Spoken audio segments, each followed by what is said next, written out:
High বন্ধুরা, good morning. কেমন আছে সবাই? আশা করি সকলে ভালো আছে, সুস্থ আছে। আর আমিও কিন্তু বেশ ভালো আছি। উঠেছি অনেকক্ষণই হয়ে গেছে, সংসারের সমস্ত কাজ বাজ সারছিলাম, সেই কারণে প্রচুর লেট হয়ে গিয়েছে। আর এখন বাজে হচ্ছে 10:30।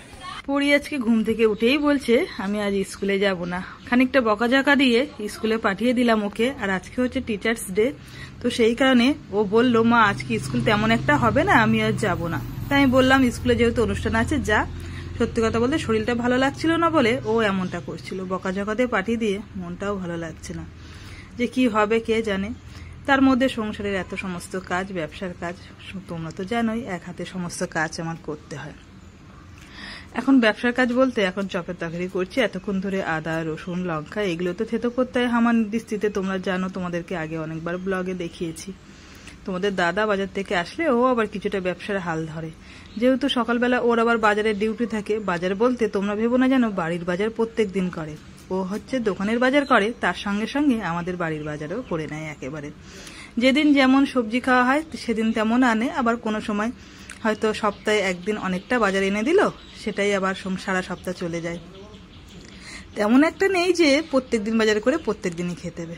যাই হোক, এখন সত্যি কথা বলতে অনেকদিন হয়ে গেছে আশেপাশে তেমন একটা গরু দেখিনি। কে জানি এসে একটা মাঠের পাশে গরু বেঁধে দিয়ে গিয়েছে, তাই তোমাদের সঙ্গে শেয়ার করলাম। আমাদের গ্রামে বাড়ি হলেও সত্যি কথা বলতে গরু, ছাগল, হাঁস, মুরগি খুব একটা দেখা যায় না। তেমন একটা কেউ পোষেও না যে দেখা যাবে। তো যাই হোক, ওদিকে কাজ করতে করতে প্রচুর কষ্ট হয়ে যায় বলে পাশে একটা জলের বোতল রেখে দিই। যতটা পারি চেষ্টা করি মানে বাড়ি থাকাকালীনই জল খাওয়ার। দোকানে গেলে একদমই জল খাওয়া হয় না, কাজের মধ্যে থাকি। আর অন্যরকম একটা করে দিয়ে চলে আসলাম। যেহেতু তোমাদের দাদা বাজার থেকে বাড়ি এসে বললো যে আমি আজকে রান্নাঘরের কাজকর্ম করি, তুমি চলে যাও ওদিকে কাজ করো। দুটো আলু সিদ্ধ ঘি দিয়ে ভাত খেয়ে দিয়েছি। কালকে অনেক রাত করে বাড়ি এসেছি দোকান থেকে, এসে শুয়েছি। সকাল সকাল আর ওটা হয়েছে, শরীরটা যাতে বইছিলাম, আমাকে একটু ঘুমালে ভালো হয়। যাই হোক, রান্না করতে হয়েছে আজকে যেহেতু নিরামিষ, বৃহস্পতিবার। পটল আলু দিয়ে সয়াবিন দিয়ে রান্না হচ্ছে। নিজেও পটল আলু ভাজা করে নিচ্ছি, আর এদিকে সয়াবিনটা সিদ্ধ করে রেখেছি, এটাও ভাজবো। আর বরবটি আলু চচ্চড়ি করেছি। এই যে দেখাই তোমাদেরকে রান্না বান্না বলতে এই যে কমপ্লিট হয়েছে এটা। আর রান্নাটা একটু বেশি হচ্ছে, মিস্ত্রি কাজ করছে। ও এখনো মাছ নিয়েছি, পাড়া থেকে মাছ যাচ্ছিল, মাছ নেওয়া হয়েছে। একটু পটকা পেয়েছি বলে নিয়েছি আজকে।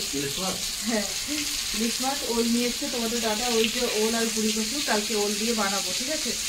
মানে ইলিশ মাছটা সস্তায় পাওয়া যেতে বলে এবছরে কিন্তু একদিন ইলিশ মাছ তোমাদের দাদা এনেছিল, পেয়েছি। সত্যি কথা বলতে যা মাছের দাম, মানে দাম শুনলে না সত্যি কথা বলতে খাওয়ার কথা ভুলে যায়। আর আমার ওই বান্ধবীর বাড়িতে গিয়েছিলাম ঘুরতে, ওখানে অনেকবারই ইলিশ মাছ খাইয়েছে আমাদের, ভাজা, ঝাল, তারপরে ঝোল, অনেক কিছুই খাইয়েছে। ওদের বাড়িতে গিয়ে খেয়েছিলাম।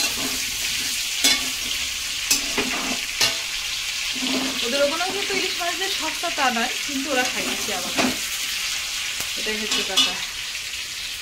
এই রান্নাঘরটা প্রচণ্ড গরম লাগে। আমি ওই রান্নাঘরে রান্না করি, অতটা গরম লাগে না, খোলামেলা তো, এটা একদম পুরো ঘিরা করে। ওই এইদিকে এটা খুলে রেখে দিই, এটা খুলে রেখে দিই, আর এইদিকে জালটা খুলে রেখে দিই। এটা ঝোলটা বসিয়ে দিয়ে তারপরে চলে যাব মাছ আর কি কাটতে।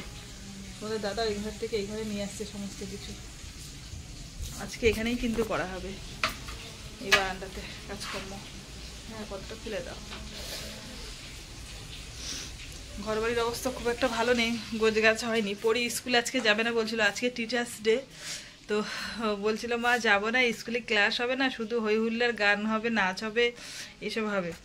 মানে কি বলতো, ও এমনি আনন্দের মধ্যে থাকতে ভালোবাসে, কিন্তু ওর শরীরটা একটু খারাপ আছে বলে যেতে চাইছিল না। জোর করে পাঠালাম যে যা, বাড়ি থাকলে তো সেই টিভি নাই, ফোন নিয়ে থাকবে। আর এমনি তো কোনোদিন আমাদের কেউ পাড়ায় যায় না যে পাড়ায় বাচ্চা কাচ্চাদের সঙ্গে গল্প করবে বা মানে ঘুরবে টুরবে, এসব কিছু না। তোর সঙ্গে গল্প করছে, ওদিকে আমার পুরি যাবে না, পুরি। চলো রান্নাটা করে নি, ঠিক আছে, তারপরে আবার গল্প করবো। কিন্তু আমাদের সঙ্গে ইচ্ছা করে গল্প করতে, কিন্তু এই যে সময় হয় না। চপের তরকারিগুলো তোমাদের দাদাই আজকে করলো, আর আমি এদিকে রান্না করছিলাম। জানো তো, রাস্তা দিয়ে হাঁটতে হাঁটতে আজকে ইলিশ মাছ যাচ্ছিল। সেই একদিনই খাওয়া হয়েছে এবছরে ইলিশ মাছ, তোমাদেরকে বললাম, আর বাজার থেকে তেমন একটা আনিনি। দেখছি সস্তায় মাছটা পেয়েছি, ওই কারণে নিয়েই নিলাম। ভাবলাম সস্তার জিনিস হাতছাড়া করা যাবে না। এদিকে কিন্তু মাংস হবে বলে কড়াইতে বসিয়ে দিয়েছে, পেঁয়াজ ভাজা হচ্ছে। তোমাদেরকে বললাম যে সস্তায় পেয়ে গেছি বলে নিয়ে নিয়েছি। সত্যি কথা বলতে প্রথমে 400 টাকা করে দাম বলেছিল, তারপরে কিন্তু টোটাল মাছটা নিয়েছি 500 গ্রাম হয়েছে 125 টাকা দিয়ে। তো জানি না লাভ হয়েছে কি লস হয়েছে। কালকে যতক্ষণ পর্যন্ত মাছটা না খাচ্ছি বোঝা যাচ্ছে না ভালো কি মন্দ, একটা টেস্টেরও ব্যাপার থাকে। তো যাই হোক, ইলিশ মাছগুলো খুব একটা বড়ও না, খুব একটা ছোটও না।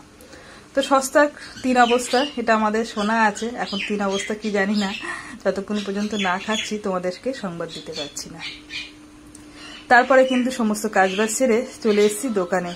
আর এখন কিন্তু দোকানে চপ ভাজার জন্য তড়িঘড়ি হয়ে গেছি। এইমাত্র আসলাম, এখনো পর্যন্ত কিন্তু দোকান কিছু গোছানো হয়নি।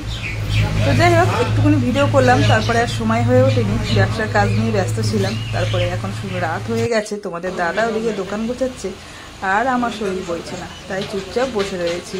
দেখেই বুঝতে পারছো যে আমার শরীরের অবস্থা কি। সকাল থেকে যতটা একটা এনার্জি পাই কাজে, রাতের শেষে কিন্তু আর এনার্জি থাকে না।